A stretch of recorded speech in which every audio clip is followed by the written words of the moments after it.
Good evening, it's the Oscar expert here, and it's time to review the greatest beer run ever. This is the newest film from Peter Farrelly, and it's his second film directing by himself after the Academy Award-winning Green Book. Now, I went into this movie giving it a fair shot. This movie is not spectacular by any means, and I don't think it's gonna rile people up the way that Green Book did. I do feel that the movie is harmless, kind of fun, enjoyable, heartfelt. It's a little bit of a silly concept, but I don't really care. Movie stars Zac Efron, and his character, wanting to do something during the Vietnam War, decides that he's gonna go over there and deliver beers to his friends who are fighting to show appreciation for them. The character tends to accept the narrative given by the government about what's going on with the war, why they're there, and believes in the illusion that the Vietnam War was being fought for the right reasons, because of course it must be. Like, we're not just over there messing around. Like, this is the US government we're talking about. So this character's a little bit dim, and kind of similar to some of the characters in Green Book. His personality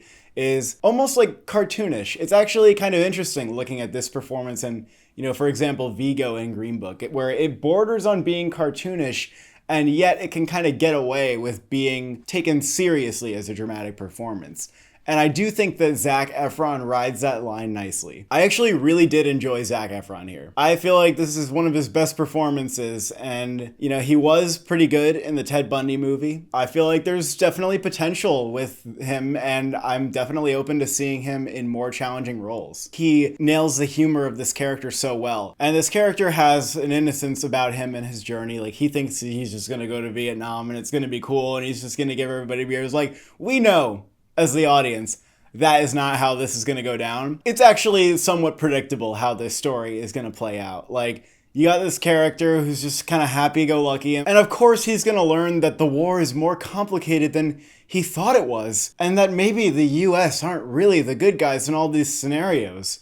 And these lessons are all really, told to him. He discovers things with his own eyes, and then someone like Russell Crowe's character will be like, Chicky, the US government, they're often hiding what's really going on in this war. They don't want us to know the truth. And that's what I'm here reporting. Like, where this character is going to go. There's nothing surprising about his arc. And, you do kind of question, the value of the movie. Like, who is this for? Like, is this going to change anybody's mind? Because in 2022, pretty much everybody agrees that the Vietnam War was not productive, and that our officials were not acting in anyone's best interest going in there. So having a movie where a character is basically deprogrammed is maybe kind of an interesting idea for the time in which the movie took place.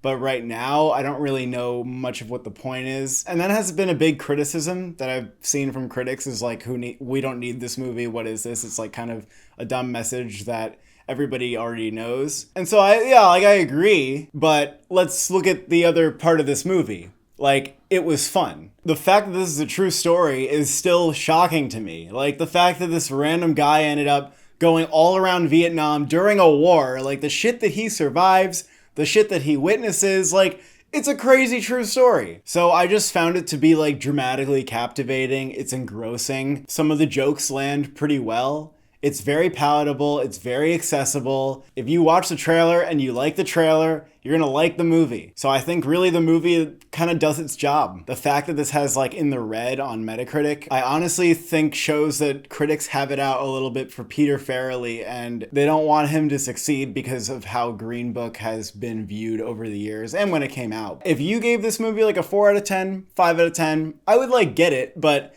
saying that the movie is a 3 out of 10, I honestly feel like you went into the movie looking to bash Peter Farrelly a little bit. I think the movie's fine. You got a good Zac Efron performance. It's entertaining, and it will work well for the people who it's for. I would give this movie a 6 out of 10. Thank you for watching. Thank you for subscribing. How will you top this beer run?